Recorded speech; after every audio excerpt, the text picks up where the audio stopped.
James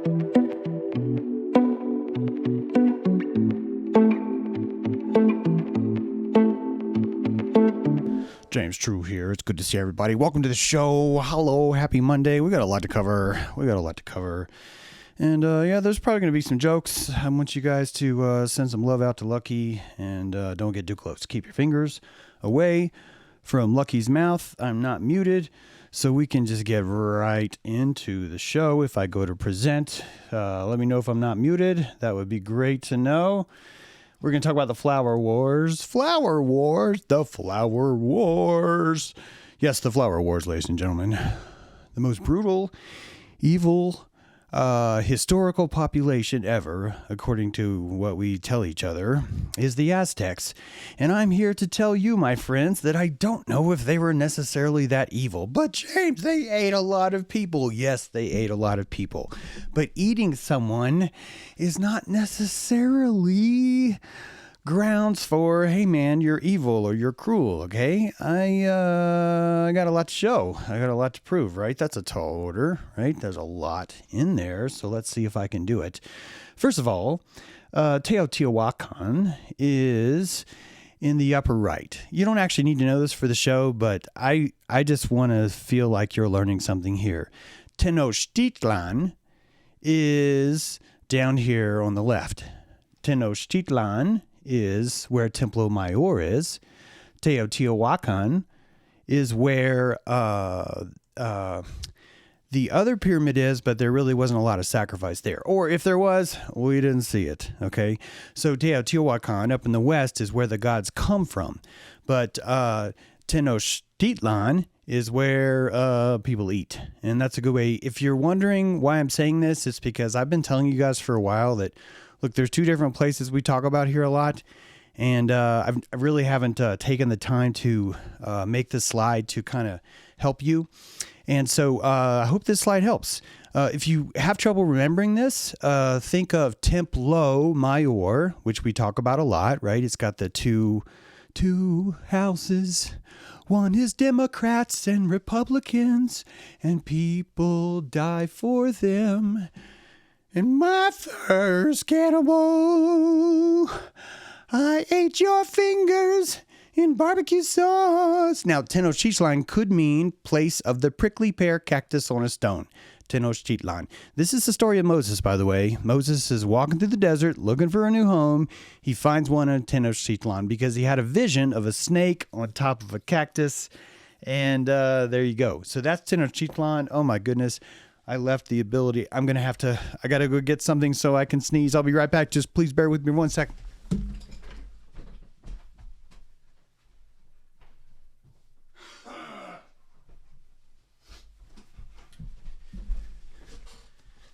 Thank you, ladies and gentlemen. I forgot to bring my little box of tissues. So Tenochtitlan is the city of Templo Mayor. I show you that slide over and over again, but Teotihuacan is the place where the gods are born. So the Aztec eventually found Teotihuacan, but it was actually much older. Okay, so kind of a sidebar, but hey, some bars are meant to be on the side. The Flower Wars, James. Why are they calling the Flower Wars? And, well, number one, symbolic language. Flowers symbolizes honor and beauty in that time, and the ephemeral nature of life in Aztec poetry and ritual. 2, ritual combat. These wars were staged not for conquest, but to capture enemies for sacrifice. You don't kill your enemies in battle. They're not even enemies. They're opponents, and this is for ritual combat. Number 3, mutual agreement, often prearranged between rival cities like, Tlaxcala and the Aztec Empire, kind of sacred contest between these villagers. Number 4, sacred purpose. Captives were considered precious flowers to be offered to the gods, especially the sun god, Huitzilopochtli. Huitzilopochtli are the Republicans, if you remember. These are the hummingbirds. And so you could see quite well why the idea of sacrificing flowers to the hummingbird would be kind of cool. Be kind of fun. Hey, what are you doing later? I want to sacrifice a flower to the god of hummingbirds.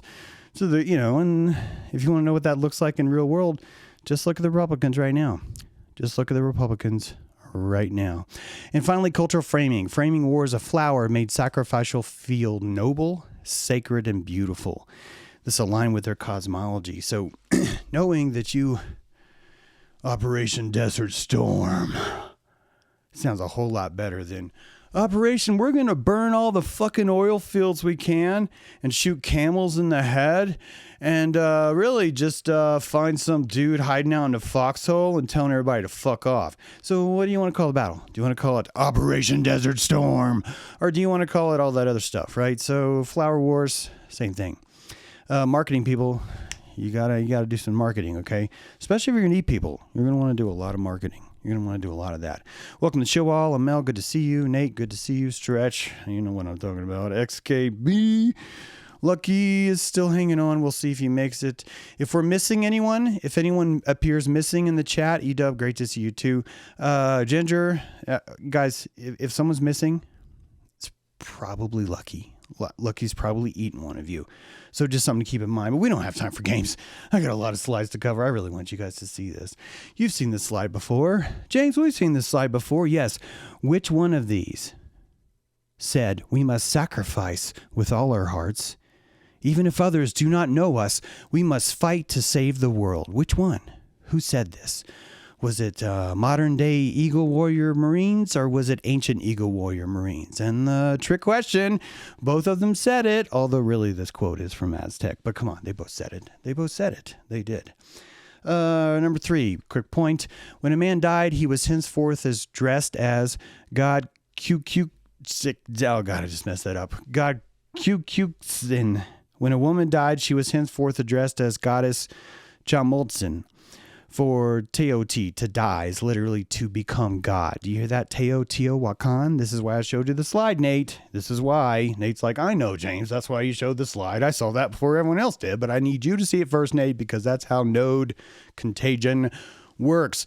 Nate gets it. Everyone else around him gets it, because Nate's gonna freaking lit, y'all. I hate to say it, but he is. He's like, so I like to hide. Don't tell me I'm lit, but he's fucking lit. So this is what I mean. Teotihuacan, place where gods are born. And when you die, you become for Teo, T, to die, literally to become God. See how that works? See how that works? You become God. You become, right now, Lucky's like, shit, I'm writing this down. He's like passing around the chat. Hey, does anybody here want to become a God? Good, nice try, Lucky. Nice try. Here's the biggie, guys. This cow on the left, his name is Reggie.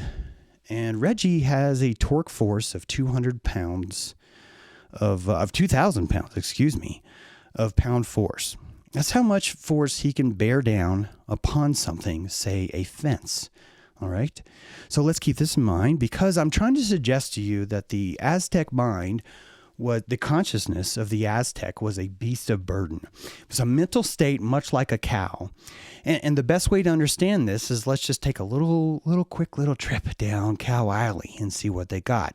If you're a freaking bull named Reggie, you got horns, you got literally the biggest dick on the farm. I'm sorry, but I'm just saying that you have all the testosterone that you need. It's all there. It's raging through you, okay? And or estrogen. I'm not trying to say that it's just the guy cows. Hey, don't get me wrong. But the point is that you have over 2,000 pounds of just freaking muscle force. And in that 2,000 pounds of muscle force, guess what? A wooden fence? It's a breaking force of 1,200 to 2,500 pounds. A woven wire fence, breaking force of 800 to 1,500 pounds. An electric fence, 200 to 300 pounds. What does that tell you, ladies and gentlemen? It tells you that any average cow can break through any fence. All it has to do is try. That's all it has to do. Well, James, they don't need to try. It's not like they're under threat, right? It's not like people are going to eat them. It's not that way. So the average Aztec mindset is very similar to the cow. And as we're referencing how evil Matt Walsh wrote a blog today, kind of got pissed at him. I'm kind of rude sometimes, I'm sorry, but was all like, oh, look how evil the Aztecs were. So we're very nice by comparison. And I need you to see, because that guy ain't going to watch my show. I need you guys to see that, no, that's not true at all. If you were to really understand what the Aztec looked like, it looked like Reggie. It looked like Reggie. This is Reggie. He's like, hey, I'm an Aztec.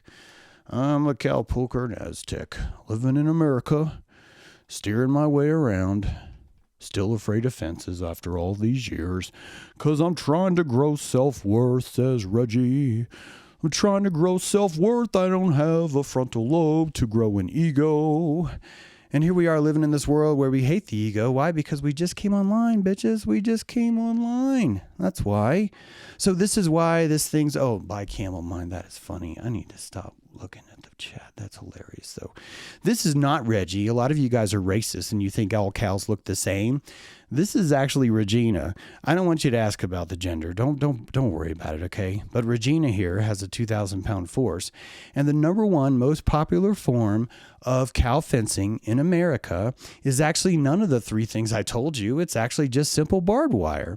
And the breaking force of barbed wire is 900 to 1,300 pounds. So again, whether you be Regina or whether you be Reggie, you're going to be able to pretty easily power yourself through a fence. And that's just one of you. What happens if more of you did it? What happens? Well, we don't know, James, because we've never seen a cow riot. And you're right. There's only a few times where you've seen a cow riot. And in order for you to see a proper cow riot, there's going to have something so terrifying inside that village of cows. By the way, a collection of cows is called a moo. Hey, did you know sometimes I tell a lie during the show? And it could be this statement. So yeah, a collection of herd of cows is called a moo. Some of you might want to object to that, but I think if enough of us believe that, we could start this, baby. We could start this, and we'd be going around. In 100 years, we'll look back at our ancestors, and the only accomplishment we'll have is that we changed Webster's dictionary to say a group of cows is called a moo. Group of cows is called a moo. So this is, oh my gosh. Oh, come on, James. This is Cihuateotl.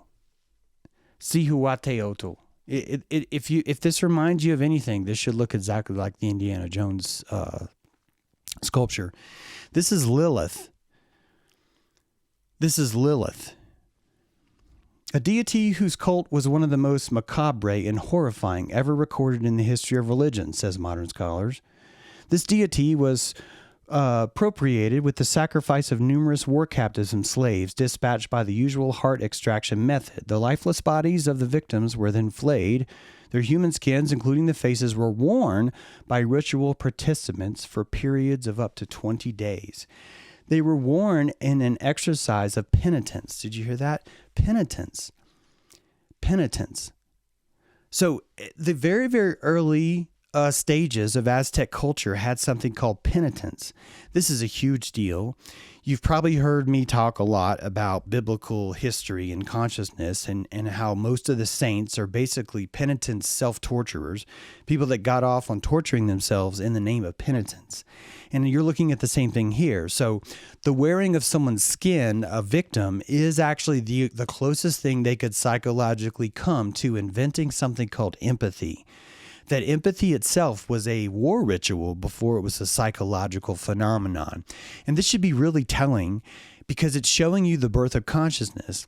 And you could broadcast what happened then into today's world to see how the things that we're freaking out about now, I'll just say one, maybe we're not freaking about it, but something we talk about is maybe the ego, and that we have the same kind of bastardization of that. That whenever we get a new sort of mental power, we have to go through this weird phase where we have to rip someone's face off and put ourselves behind it in order to finally see what the rock is cooking. So this figure was actually birthed from the fact that so many babies were dying, and this is a postpartum sacrificial figure, and the only reason why it could exist in the psyche is because babies were dying, but the new psyche didn't really know what that meant. And if you go back to Reggie or Regina, you can kind of picture what a cow's trying to do when it's mourning. A cow. I'm not saying a cow isn't sad, because cows definitely have emotions, but they're on such a different fractal than we are that we may not necessarily understand when they're exercising emotions versus when they're not. Excuse me, I just coughed for the first time. And that this phenomenon is showing you the ladder of consciousness as it rises up onto the stage. But it's weird that Matt Walsh says how evil these people are compared to now. It's weird to me. To me, it seems backwards that we would suggest that they were more cruel back then than we are now, and that you're looking at two modern eagle soldiers, or AI's a rendition of that, but that we celebrate. It's weird we call Aztec savages when they celebrated who would be dying versus us, where we just leave the dead bodies on the battlefield and go home. We shoot, they fall, we approach the body, we'll take a few, if they got cigarettes, we'll take those. We might shoot them again, make sure they're dead, but we're done. We've honored them. This is what we would call our flower wars now, but it wasn't what we called the flower wars before. And quite frankly, the idea of having this much psychic violence is too caloric for the budding mind, that if you wanted to convert a cow into a serial killer, it's going to require a lot of emotional upgrade. Quite frankly, upgrade because your signal needs to be louder. We've talked about orca consciousness before on this show, that orcas appear more violent, but they appear more violent to us, but they're also seeing 12 octaves where we're seeing maybe 3, maybe 5. So maybe what we see as violent isn't violent at all. It's just we're having a problem scoping. The same kind of problem we would have looking at the Aztecs would be quadrupled, 20-coupled, dodecadupled. There we go. Nice save, James. Dodecadupled, because as Aztec, you'd be trying to do the same thing looking at the Cortez, for example, or the modern soldier now, right? So all the stories of Wetiko really were a tiny consciousness, a tiny frontal lobe being confronted by a larger frontal lobe. And then when the two of those clash, the tiny lobe develops what we call smallpox. They develop this system where they don't understand how fucking insane. They're watching us run around with people wearing them as hats, but it's in a much more profound way. It's much more devious. It's much more cruel. It's much more caloric. And quite frankly, the Aztec were outgunned by the octave of our own psychopathy. Today's USA movie, The Octave of Psychopathy. It was early morning. I walked out upon the river. I found my victim and approached her willingly and said, "Excuse me, ma'am, would you like to drink some coffee with buttermilk inside?" And she said, "No, of course not." And I said, "Therefore I will give you regular coffee, but it will have fat-free half and half, and you will be mine. You will be mine. I will fool you. I will fool you all." 13.69 people die every day stepping on a landmine right now. Right now. Estimations suggest there are over 110 million active mines buried across more than 60 countries. With the exception of Egypt as being number one, it's clearly obvious that America does this the most. So which culture was more cruel? Because even now we are blowing up children and no one cares. James, I care. I'm talking about us in the military. The military-industrial complex doesn't care. If we truly wanted to save the world, if we truly wanted to end terrorism, we would send our own guys in and have them clean up the landmines. And when they turn around to us and say, "Hey, man, I'm not doing that," we'd be like, "Well, why'd you fucking enlist, motherfucker? You had no problem going over there burning oil fields, so why don't you take this rubber shovel and very carefully dig up those mines? Why don't we do that? Let's get started. After that's done, then we can go kill people again." I just think it'd be really, really cool if we could do that first, because 13.69 people could not be wrong. That is a lot of people every day. Every day, guys. This war has been 60 years old. They're still there. It's not about we haven't gotten around to it. You know this. "James, stop lecturing." Fine, I will stop lecturing you. Let landmines be landmines, right? So this is another map of Templo Mayor. You can see the Blue House, the Democrats on the left, Thalac, the Huitzilopotli, the temple on the right. That's the hummingbird we were just talking about. But what I want you to understand is that the Eagle House is right there. You've got the Skullback Mountain. You've got the Merchant Walk. You've got the Orange Julius, believe it or not. They had Orange Julius back then. And they had the Sacred Ball Court. We've talked a lot about Sacred Ball Court. This is the oldest Popol Vuh, although that's Mayan, but the twins, that go into the underworld to make us who we are, divine sacred twins. Again, it's right there. But the point is that this is an education center. This is a college. This village was the college. It was the center of the city. This is not something that was done to be cruel. This is something that was done to be celebrated. Weird, right? It was done to be celebrated. And because of that being done to be celebrated, it was built into society. It wasn't hidden. I would argue that it's more cruel because we hide war. We pretend that it's not what it is. These guys are like, you're going to look at war right now. You're going to do it right in front of us. The land the Aztecs worked was poor, though. A lot of us like to think the jungle is like super healthy, and that it would have all the abundance you need, but it doesn't quite. It doesn't really have the abundance that a protein-hungry frontal lobe human would have. And truly, this was the Aztecs' downfall. They were growing consciousness too much.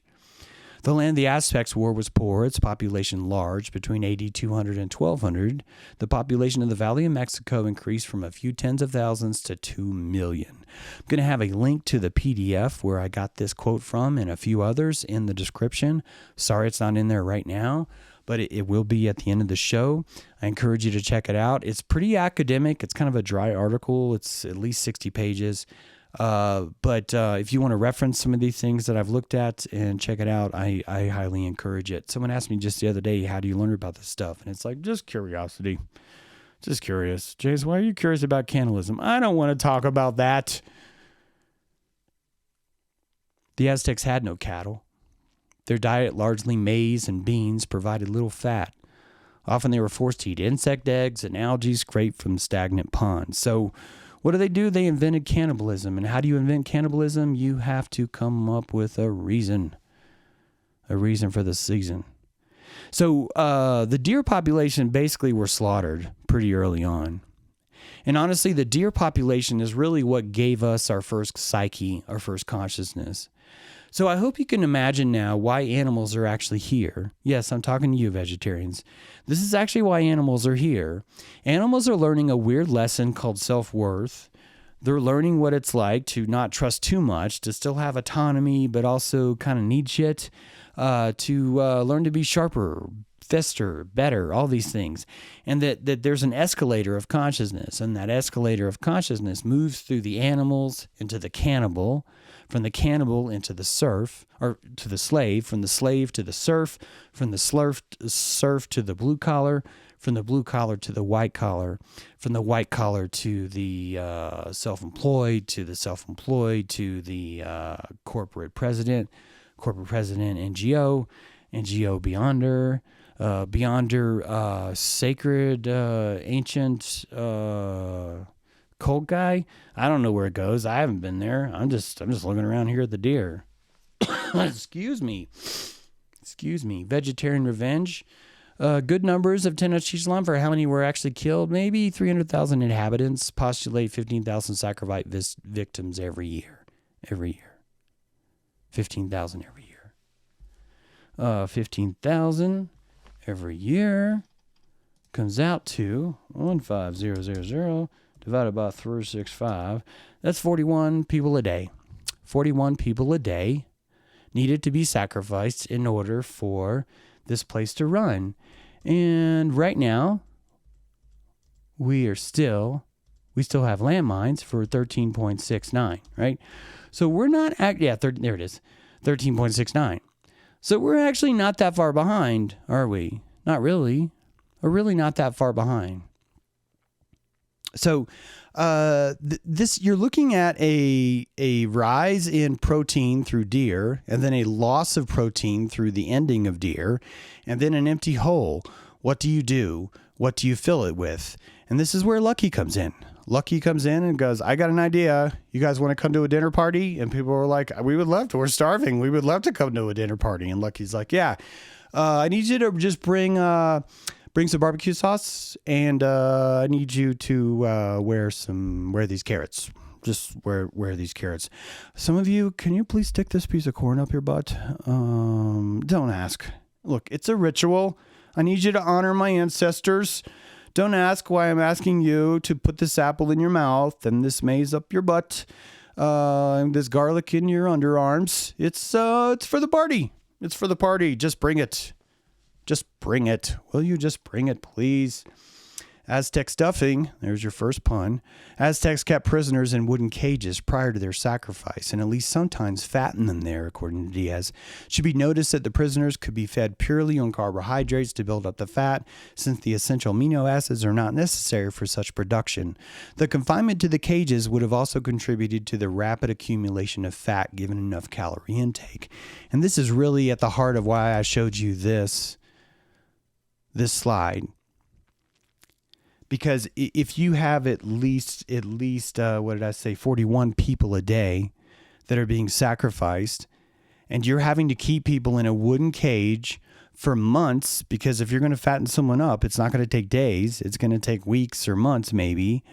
So how do you convince 300,000 sacrificial victims that nothing's going to happen to them when literally every single day, 41 of them disappear into the night? So it would be the same question that you would ask about cows. Well, does a cow know what actually happens? Some of you may have anthropomorphized a cow and just insisted, yes, they do all know. And I would say, do they know consciously? Do they have a conscious idea of what's happening? I don't think so. I don't think that their frontal lobe's smart enough for that. And I think if it was, they would just use their 2,000 plus pounds of force and just push the barbed wire fence. Even more so, they would talk to their other cows and go, hey guys, we're moving. We're out of here. This moo is bound for glory, is what they'd say. So they would move through that thing unless they lacked the psychology. And I think that the Aztecs were more of a beast of burden. I hope this makes sense. They were a beast of burden kind of mentality.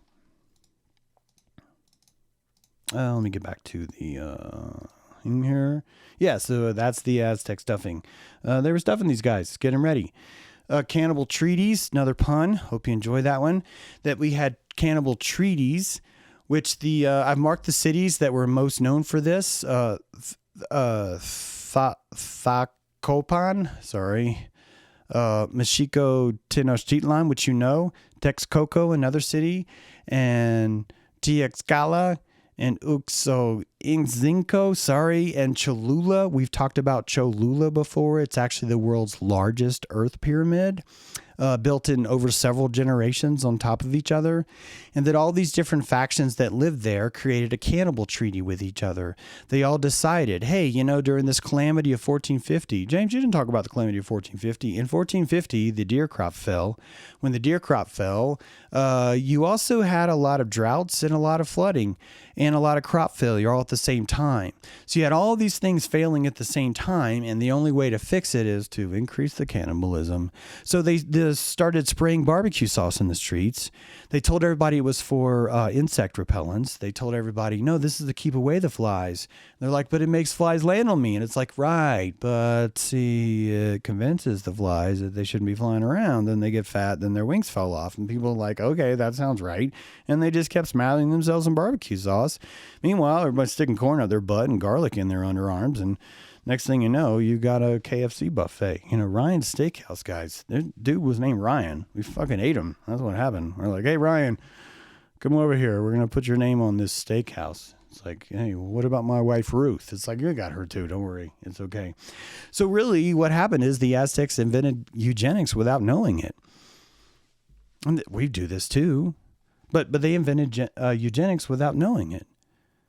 If Aztec cannibalism was a response to growing population pressure, one would expect it to increase in frequency through time, and that's exactly what it did. That just as it became necessary for these things to occur, so too did the eugenics kick in. And we have that now too. We have the exact same thing now too. We just don't discuss it. We just don't discuss it out loud. I mean, I've discussed it out loud, but they usually shut those shows down. You know that. They actually show that. So, yeah. Hey, guys, if you don't want to watch the show, Zenatron's got a book recommendation for you. You can check that out too. Yeah, I don't know well what I'm doing here, but I think I got a pretty good take on it. Think about it like 5 to 10 hitchhikers per year. Think about you have a town with 100 people, just 100. And that out of those 100 people, as long as they could find 5 to 10 hitchhikers per year, they're good. This is Rambo, the story Rambo, basically, right? Except for there are 15 Rambos, 10 to 15 Rambos every year. Do you understand? 10 to 15 every year. They're hitchhikers because they had to be from another place. They couldn't be from this place. It's very important. You could not cannibalize your own village. This is why you have the flower wars. It's the same thing in America as well. We have a lot of violent people that want to fight as long as we just like play a flute. I'm sorry, that's literally the Revolutionary War, Civil War, World War I, World War II. Could be over there, Yankee Doodle Dandy, basically to over there. Those songs basically caused all these people that had violent tendencies inside themselves to come forward and say, yeah, let's kill people. The only rule was that you couldn't kill your own. You had to do this somewhere else. And that's really what this is. That's really what this is all about. I'm sorry I said that, Xena. I instantly regret that. I got a little jealous when noticing you're looking away, Xena. I'm like, Xena, am I not salacious enough for you, Xena? See, I'm weird. I'm fucking weird. I have a lot of personal problems. Put in the comments what you think my top personal problem is. I'd love to hear that. I've never ever taken anything that you guys have said personally. Eat local. Waiting for the laughter here. I insert my own laugh track in my mind, just so you know. But yeah, Cortez, who asked Montezuma for an explanation of why he allowed Tlaxcala to maintain its independence. This is another city, right? So Cortez is like, hey, Montezuma, how come you let that village, Tlaxcala, like, be free? Why are you doing that? And Montezuma turns to Cortez and he goes, well, it's done so that his people can obtain captives for sacrifice. In other words, since the Aztecs did not normally eat persons of their own party, they would have socially and politically disruptive. They viewed it essentially as having a convenient nearby enemy that they could tap from. And now you know why I keep saying countries are not what you think they are. Countries are not what you think they are. We are living inside a eugenics cannibalistic system too. Same thing, except for we don't even respect our own bodies. We pump them full of weird shit, send them over there. When they die in the field, we just walk the fuck away.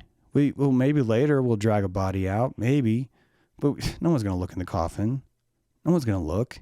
All he needs is a coffin with a flag. Put it in a hanger, coffin, flag, hanger. Instantly you're patriotic. It doesn't matter what the fuck you did. It doesn't matter who you raped, what you stole. None of that. Coffin, flag, hanger. Boom. Problem solved, right? You were instant hero. That's all it takes. Appalachian Trail mix for the win. Lucky, appreciate it. I can't laugh too loud because I'm afraid you might gut me and eat me as I'm giggling, but that was still a good one. So the Aztecs were unique to the world states in having a cannibalistic empire. They often did not conform to models of imperial colonization. Instead, they relied on this simple idea. And this simple idea is here. It's just more stripped of the intricacies of politeness, if that makes sense. It's stripped of the intricacies of ritual.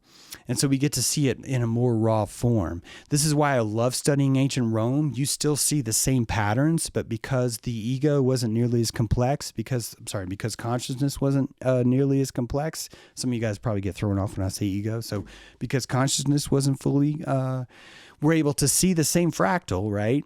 But we're seeing that fractal in a much simpler time. So it reduces the complex tones into really simple primary tones, if that makes sense. Of course it makes sense, James. That's why we're watching. Hit the thumbs up! Before Lucky eats your thumbs up, you got to hit the thumbs up. You got to do it. So we're eating the rich. Actually, it was the opposite. The rich were eating. It was in the interest of the ruling class and the state to prohibit the eating of human flesh by the commoners, precisely because they were the group most in need of it. Well, James, what are you saying? Yeah. The commoners are desperate for this new kind of protein. They want to subdue their frontal lobe. They want to give it what it wants. And the city knows all you got to do is stop that. Make it a taboo to cannibalize unless you are one of the elites.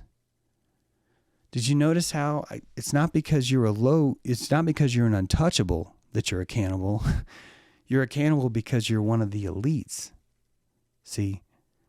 And why would that be? Because they knew deep down that there was something about this cannibalism that made them feel better. It made them more powerful. It made them more elite. So you created a upward mobile ladder of cannibalism. This allowed you to raise up excuse me for coughing in the mic, sorry. It allowed you to raise up out of the normalcy of the blue collar days of the enlisted man and achieve this higher result. In fact, when you raise out of this, you are given the ability not just to eat meat. Actually, it's even more complicated, as you're about to see, because you actually couldn't eat meat. It gave you the ability to decide who in your family got to eat meat. And this is actually more powerful. You don't actually need to eat meat if you have the power for this kinds of things, right? So, James, perhaps we were born into a creepy, sadistic, controlling world. Social leads like this way. The best way to deal with this concept is to not take part, stay away from fucked up. Oh, Francis, I don't know where to go with that.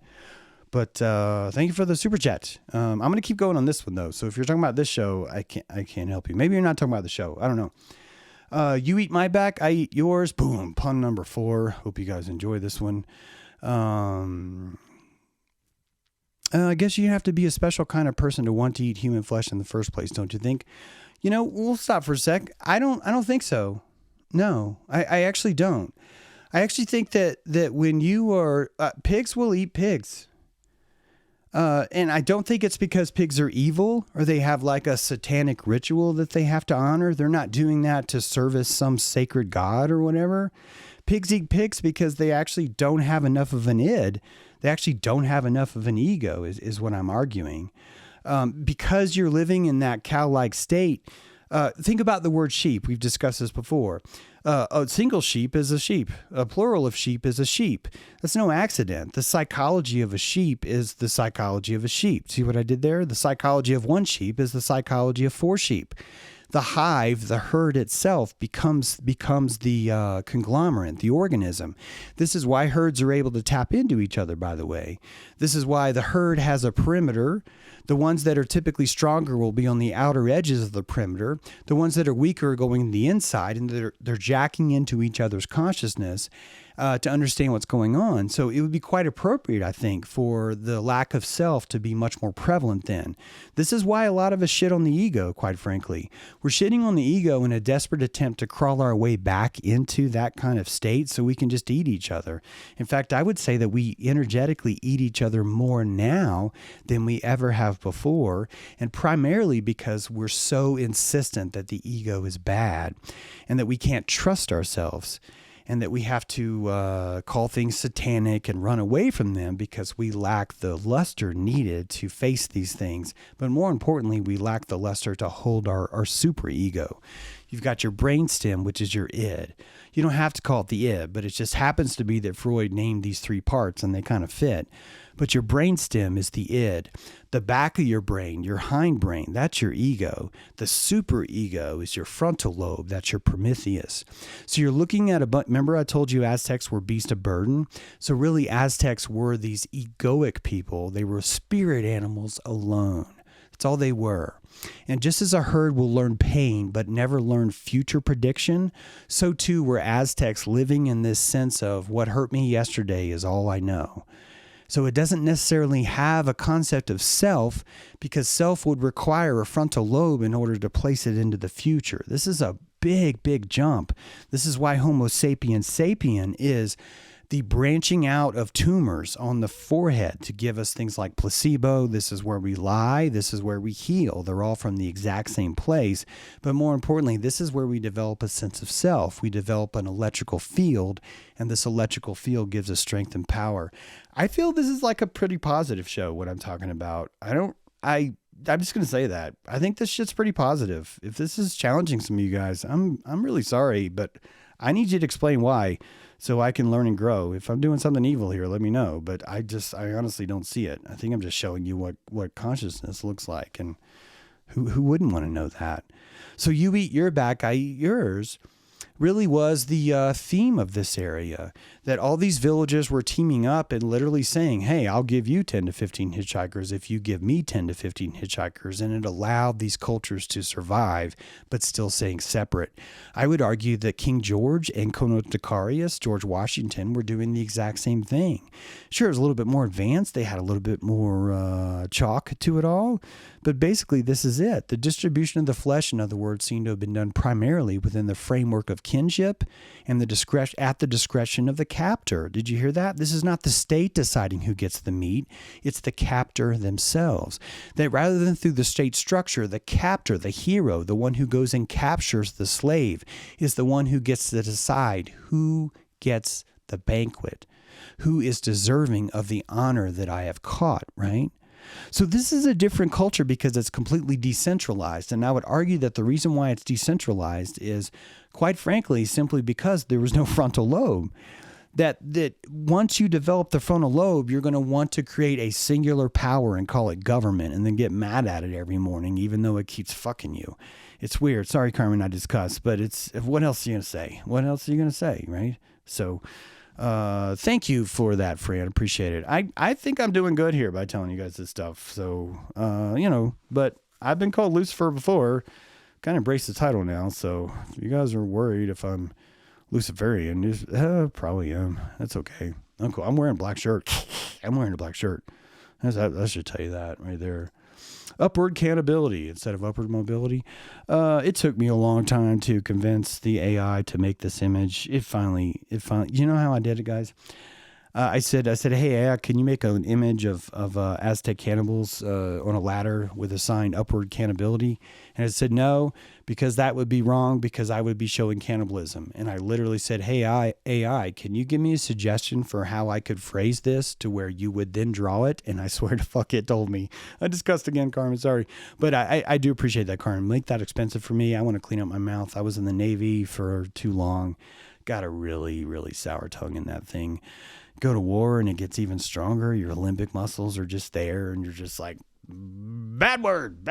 And so, it's something I'd like to fix. But it's a live stream. I don't have a script. I don't have a script here. So after society to engage in wars of prisoners, actually, however, the prohibition was, if anything, a goad to the lower class to participate in the wars. Since the right to eat human flesh could normally only be achieved by single-handedly taking captives in battle, this made it an exclusive right.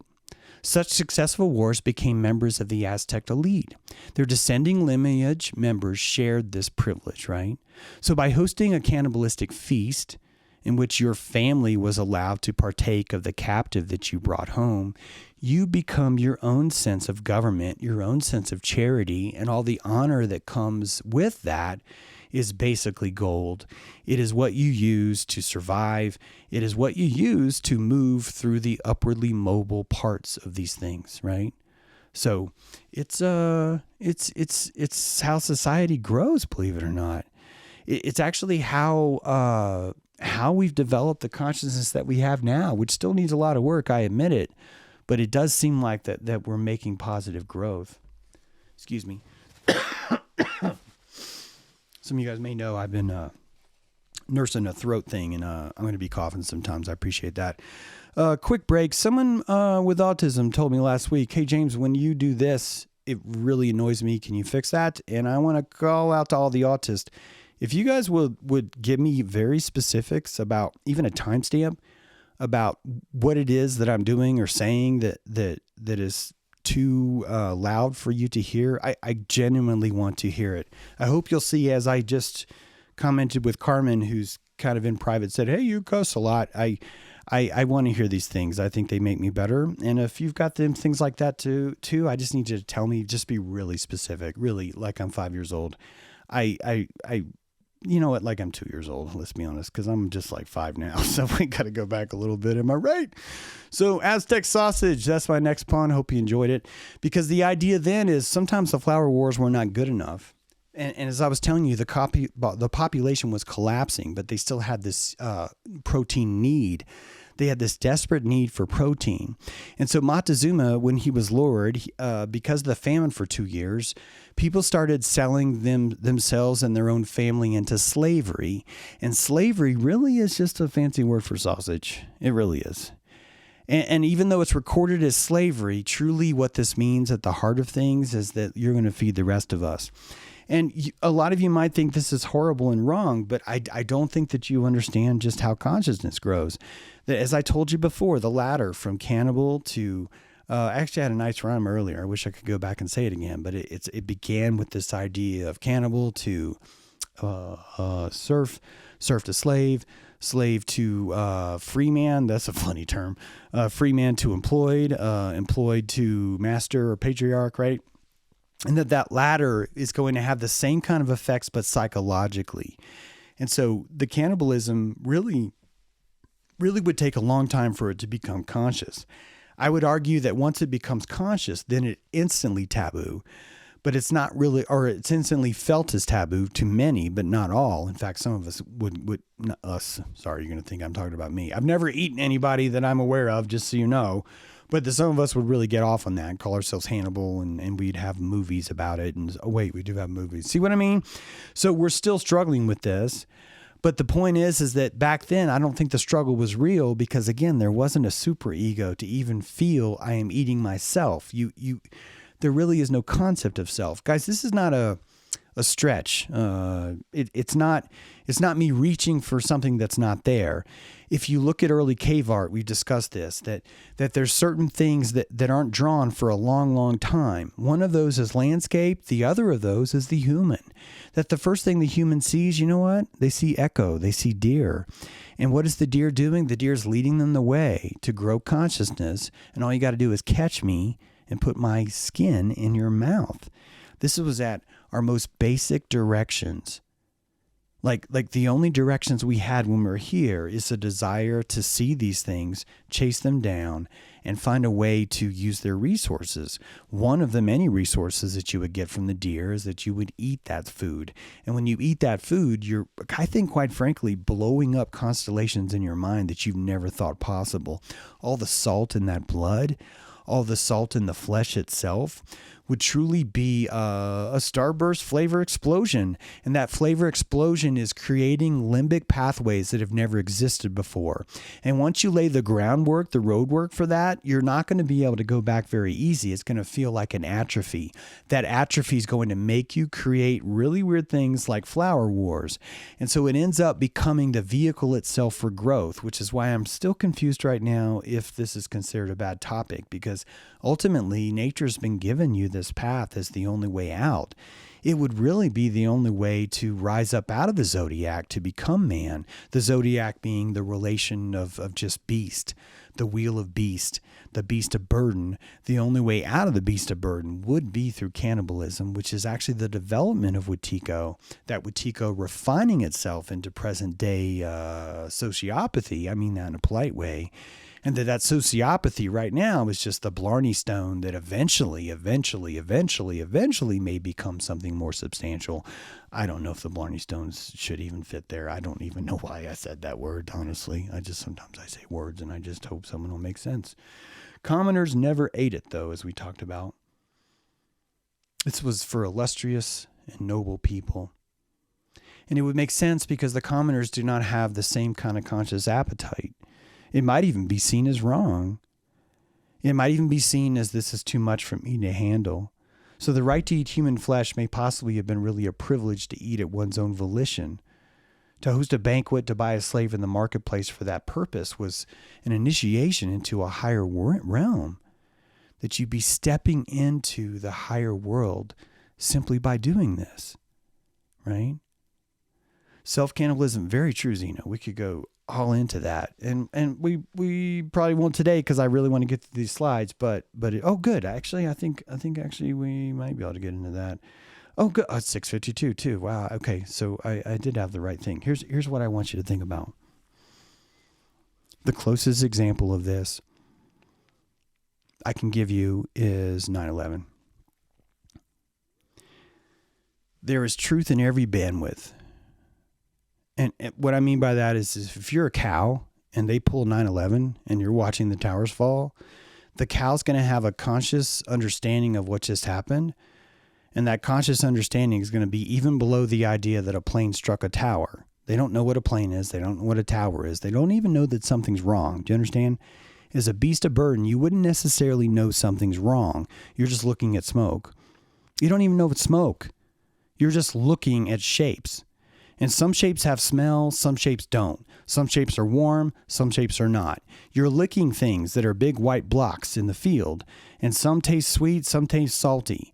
And this is basically your entire universe. And that would be maybe a 0.6 hertz. But if you eat enough animals, if you develop enough of a frontal lobe, you end up in the 6 hertz zone, where you've grown enough consciousness that you start to conjugally place names on things. Why? Because the constellations in your mind have enough juice to be remembered, so that the next time you see something that fires the same constellation, you recognize it, and the recognize it is the birth of the superego, because to cognize is a pretty cool trick. But to recognize is, quite frankly, a miracle. And the only way you're going to be able to recognize that is with a shitload of calories. We're talking 2,400 calories every day. That's a lot of hitchhikers. It's a lot. So even at the base root, what we would call sheep, what we would call the NPC, that they are at 6 hertz and they're watching 9/11, and what they see is that a plane struck the tower. Do you understand? A plane struck the tower. But at 11 hertz, if you could like double your caloric intake, if your frontal lobe got enough hunger, and you saved enough calories through seeing through the bullshit, you're able to save calories all the time. You're able to see the exact same event, but see it as a controlled demolition. That a plane could strike the tower and it would be a controlled demolition at the same time, believe it or not. These two things do not actually have to disagree with each other, my friends. They really don't. So, but that's 11 hertz, and that's pretty hard. You know that. It's very hard for people to see what actually happened. Most people are going to be more in the 6 hertz zone. A few of us are at the 11 hertz zone. Some of us have gotten 11 hertz and said, I want more. And the only reason why you want more is because you've sacrificed enough hearts in the past. You've eaten enough calories where you've developed enough of a roadmap that you need more consciousness to grow. Excuse me. Sorry about that. Let me just take a sip of water. Hope you're doing well. Good time to hit like, subscribe. Even better time to join Patreon. We got an airship tonight. If you want to join us, it's going to start in 5 minutes, so I better hurry up and do this. But if you want to join Patreon, you can join us in there. We'll be talking about more of this. Will the conscience have a conscience? Yeah, excellent question, XKB. Yeah, that's exactly what I mean. To be sentient would be to start to develop the conscience. I'm saying conscience so that people can hear the difference between conscious and conscience, even though they both sound the word conscious. But what's above 11 hertz? 19 hertz, baby. Building 7. Most of you guys don't see this. Most of you guys get mad at me when I tell you about building 7 being a good thing. You're just like, it's not a good thing. And it's like, I know it's not a good thing to you because you see 11 hertz. But when I look at the Masonic chart, I see that there's a coffin between 2 towers, and that coffin is actually the sacrifice. You're actually sacrificing something. So if you had a ritual that was going to fool the world, if you're going to demolish towers and use it to enslave a bunch of people that quite frankly were dying to be slaves anyway, and if they were dying to be slaves in the name of terrorism, then you've just created a flower war where you're fighting, but you're not really fighting, that everyone knows that it's not true, but we're fighting anyway because deep down we just want the calories. We just want to participate in the war itself. And only some of us are going to see that, and that's going to require 19 hertz. That 19 hertz, the first 2 things are true, but building 7 is a sacrifice for you. That the sacrifice was the secrecy of the operation. And that by seeing building 7 fall, that was the Masons sacrificing the secrecy that they had to allow you to see through. Why are they doing this? Because they understand the hermetic ladder of consciousness. Are they doing this because they're just really nice people? Probably not. They're doing this because they're bored. It's a garden. They're here. They're alive. They don't believe in money like you do. They already have all the beyonder things that a beyonder needs. What else is there a beyonder to do but to walk around tripping out over how much fun it is to wake people up? That would be one of many hobbies. I'm not saying it's the only one, but that would certainly be a big one. This isn't James True's idea. It's literally called The Great Work. You can read Robert Anton Wilson. You can read a bunch of writers that already know about this concept. Why? Because it's self-evident. And if you don't have a self, you're not going to be able to evident that self, which is why some of us are not at 19 hertz yet. And then when you can really see that 19 hertz, I think, quite frankly, it's easy to get to 33 hertz because you're looking at people that are telling you, how dare you talk about this? This is evil. This is awful. And you're like, but I want you to wake up. See, I trust that you need vitriol to wake up. That's what the Mason says. I trust that if I punish you enough for keep falling for the same fucking tricks over and over again, Carmen, I'm allowed to cuss on this one, but that if you're going to keep falling for the same bleeping tricks over and over and over again, I am going to increase the vitriol until discernment improves. And this is the concept of the great work, that we can achieve the Iroquois Confederacy. We can have an idea where everyone agrees because everyone gets to veto, and that the Iroquois Confederacy and the one world government are literally the same fucking thing.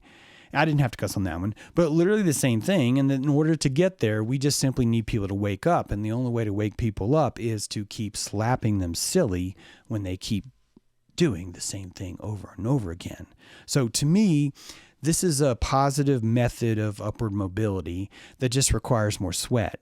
Do we need the world to change? I'm going to say I'm one of them now.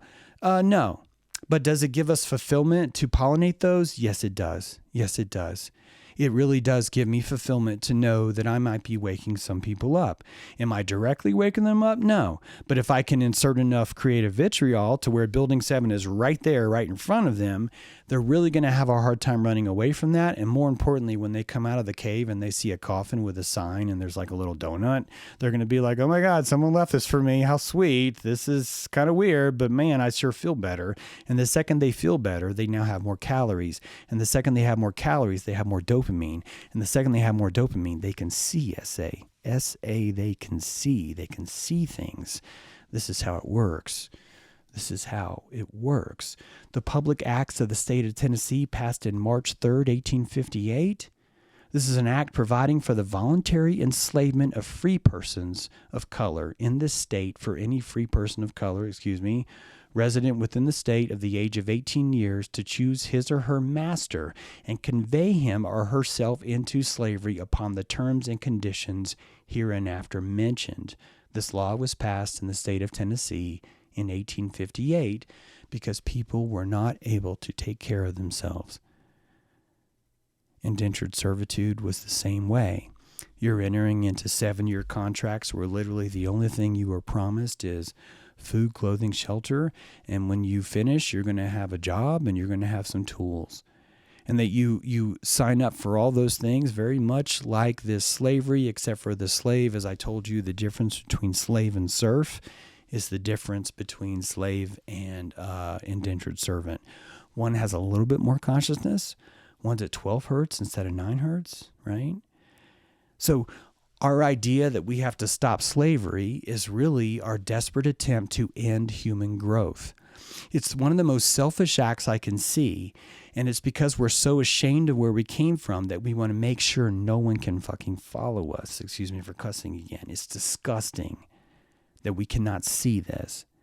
And I know that if we could relax more, if we could stop freaking out all the time, that the calories would come in, we'd take a deep breath, and we would just see the room for the very first time. And I've seen this room. There are people in chat that have seen this room.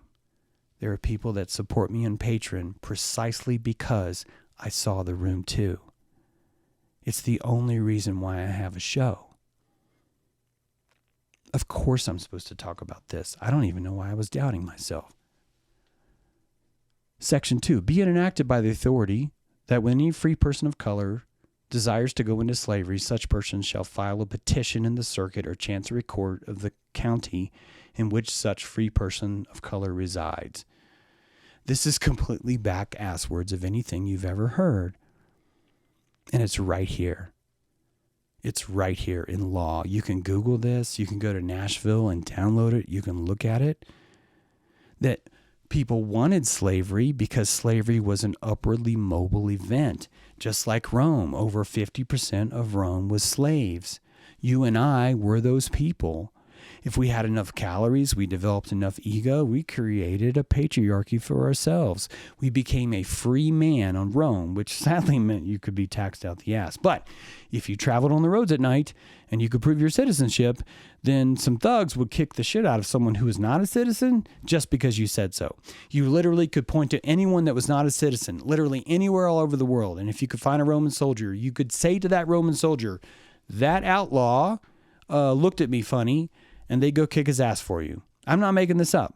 This is how you create a country, by the way. You create these things. You create indentured servitude, and that's really what an organism is. An organism is a bunch of cells that have indentured themselves into a common cause, and they call that government. We're out of time. We'll go over Malum and Ni. The knights who say Ni, it's directly related to this. Thank you for watching James True. Hope to see you right now on Airship. You can come in there right now. If you don't have the invite link, you just go to Patreon. It's right there. Hope you enjoyed this informative look. I hope that all of you are still here and that Lucky hasn't found any of you. But if not, run for your lives. Run for your lives. Run for your lives. Appreciate you.